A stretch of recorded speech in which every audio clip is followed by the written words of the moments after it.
This guide is targeted at new players interested in or curious about the tf2sa 6v6 scene. I would like to stress that this guide does not attempt to be all-encompassing or all-knowing about 6v6, as there are a few different interpretations around it. Rather, it should be considered as a reasonable starting point. So, what is 6v6 and why should I play?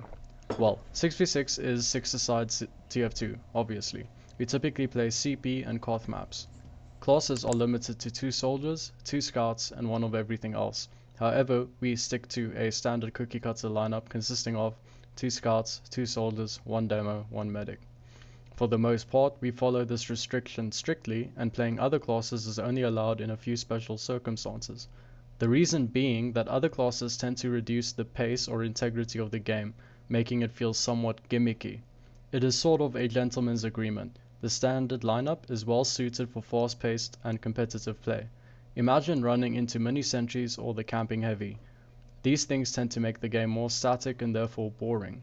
There are specific cases where playing these classes are acceptable, but not in general. So, more on this later.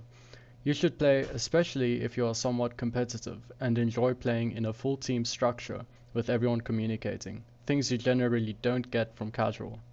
So, what do I need? Prerequisites. Firstly, we have game settings. You should fix your game. For some reason, TF2 comes out with the most atrocious settings possible. Maybe the worst default settings would be the net settings. They have crazy projectile delays.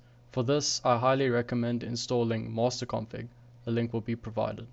The installation typically entails downloading some VPK files and dropping them in your game's custom directory. Read the supply documentation or ask the Discord group and you'll be set. You can confirm the net settings have been applied when your net graph depicts an interp of at least 100 milliseconds. Let me know if you would like a separate video on this. Communication.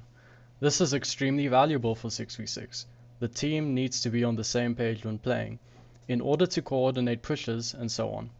Players' positions needs to be coordinated. Simply calling soldier behind or scout top left, for example, helps to ensure the team is aware of potential threats. Skill on its own is relatively useless if you aren't willing to communicate. This implies using your microphone and calling where people are and what the team plan is. Now, decent aim and movement. Just a bit of general aim on scout or soldier would be super helpful. Obviously, we don't expect you to be an aim god. You can improve your aim by playing pubs or 1v1 on our available MGE server, with someone of similar skill or slightly better preferably. However, pub and MGE will not entirely prepare you to be good at 6v6, since they typically require minimal strategy or game sense. Movement is also important. Moving in straight lines allows you to be easily killed. If you have decent aim and movement and play with the team, you are already super helpful.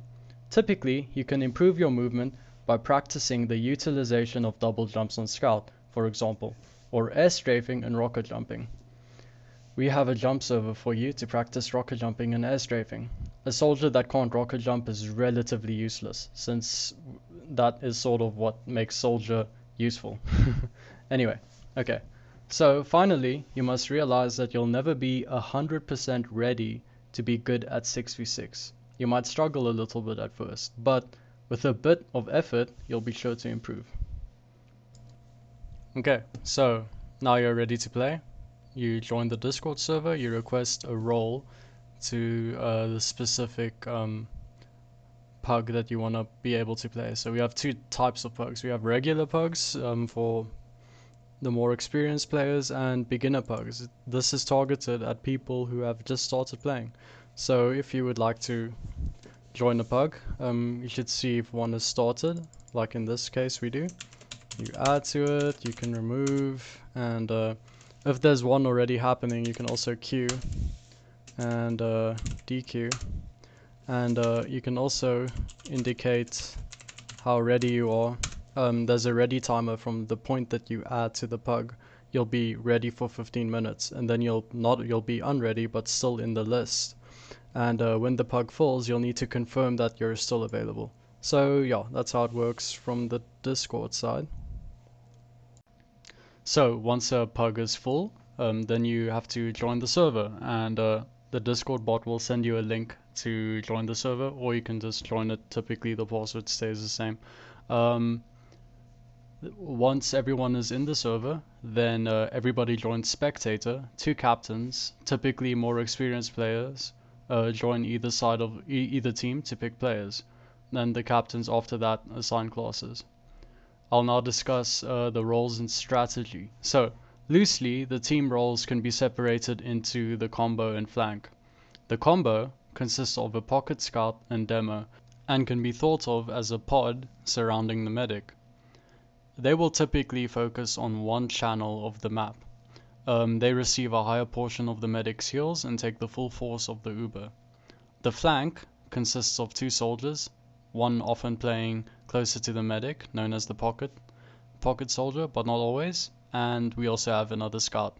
They can play with more freedom. They patrol the flanking channels of the map. They try to initiate plays to give the team advantages. They are responsible for preventing flank plays on the flanking channels, that is, monitoring flank advancements without being caught too aggressive. It is easy to get wastefully picked off. If you do, you hurt your team by giving the enemy a numbers advantage. So, general game flow. At the beginning of each round and at the beginning of the game, we have a mid-fight. Each round starts with both teams attempting to get to middle as fast as possible. The path taken to middle is known as the rollout. You must learn the path taken to middle for each class in order to effectively get to middle ASAP. This entails learning a few soldier/demo jumps to get there on time. There is a jump map available for practicing rollouts. It is also important to get to middle fully buffed by the medic. Therefore, roll out in such a way that the medic can adequately heal everyone. This means don't do unnecessary rocket jumps on soldier to ruin your buff. You must jump effectively. Failing to do so gives your medic a hard time and yourself a heal disadvantage. Usually the demo gets to mid first in an attempt to close off or slow down the enemy team entrance, enabling a slight positional advantage. Typically, flank players play aggressively, often with distracting jumps and so on. Remember, medic heals are a precious resource, so don't flood the medic for heals if the combo are also low, rather get a health pack. Remember, you gain critical heals if you haven't taken damage for a while, allowing the medic to quickly buff you to full health or overbuff. This doesn't mean you should do nothing for a while, rather attempt to help the team fight. Whoever gains the better advantage at middle wins the point, with the losing team forced to retreat. We now reach the holding stage. Often, after a fight, one team wins a capture point while the other team retreats. After this, both teams have relatively equal advantage and the game enters a holding stage. In this stage, each team holds their current control point and typically attempts to build Uber as quickly as possible. Uber is charged quickly by continuously healing players below full buff. To build, a scout will typically inflict self-damage with a Boston Basher or similar while the medic heals him, allowing for effective building. This process lasts 40 seconds. Meanwhile, the flank should patrol flanking channels to ensure all enemy players are accounted for. Don't die pointlessly, it's very damaging to your team's chances. Call for help if engaging alone in the flank. With that being said, you can obviously trade a player from time to time in the name of getting a worthwhile pick to allow for forward advancement. This is typically achieved through a soldier bomb. If someone on your team has already tried and failed, leaving one player down, make sure to stay safely back while still watching the flank channels. If two players are down, it's time to consider retreating for the incoming push, as the odds of holding are very unlikely. Advancing. Given your team has an advantage, you can then advance between points. The combo will typically pick one channel to advance through, while the flank should clear the flanking channels to ensure all sneaky enemy threats are neutralized. This is vitally important to prevent backcapping and sneaky plays on your team's medic. If the enemy team doesn't have a good reason to stay during an advance, they might still sack one or two players to force your Uber. They don't want to give up ground for nothing. Be wary of this. In general, I've discussed advantage many times, but what exactly does this mean? Your team should choose advantageous times to advance and pick fights. What constitutes advantage? Typically there are several types. Uber advantage. The biggest factor in choosing when to push is the status of each team's medic. The game revolves around the medic, and as such it is important to protect your medic while also neutralizing the enemy medic. With this being said, you can't always suicide in for the medic if there are 5 people shooting at you. Typically, with Uber advantage, you can easily capture the next or final point using your Uber to neutralize the enemies. We then have numbers advantage. If your team has more players alive, ready to fight, you can often confidently advance and pick fights as a team, as you have more firepower available.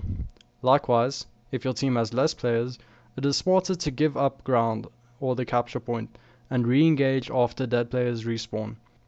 Here, it is important that everyone retreats. If players are continuously picked off, your team may lose more points and never recover. We then have positional advantage. Often there are comfortable and powerful positions to hold on the map, such as high ground. Commanding these positions allows your team to engage more effectively. Finally, you must remember that advantage doesn't last forever, so always try to utilize advantage as quickly as possible. Don't waste time loitering around, that is, advance with most of the team as soon as possible. For example, if you win a mid-fight and you have 3 players advantage, leave 1 scout to cap while the rest of the team move forward. Doing so ensure your team can win the next capture point practically for free.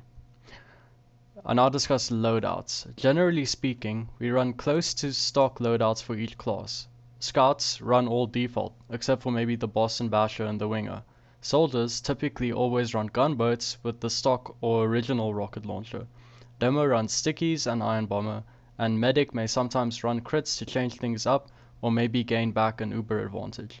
Medic may also use the uber saw to gain uber on hits, but the Solem Bow, for example, is also quite popular now, as you can see the enemy team's health and call it out to your team.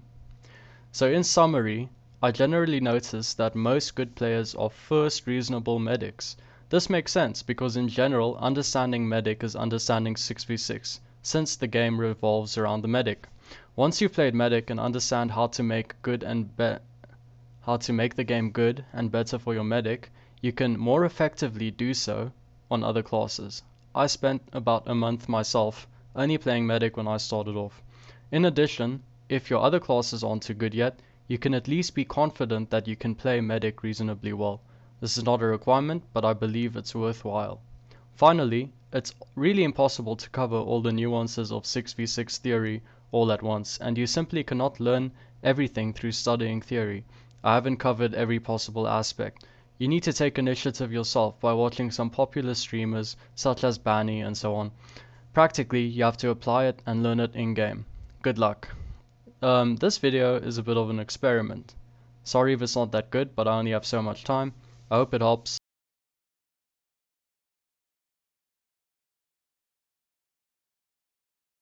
Let's see. Thank you.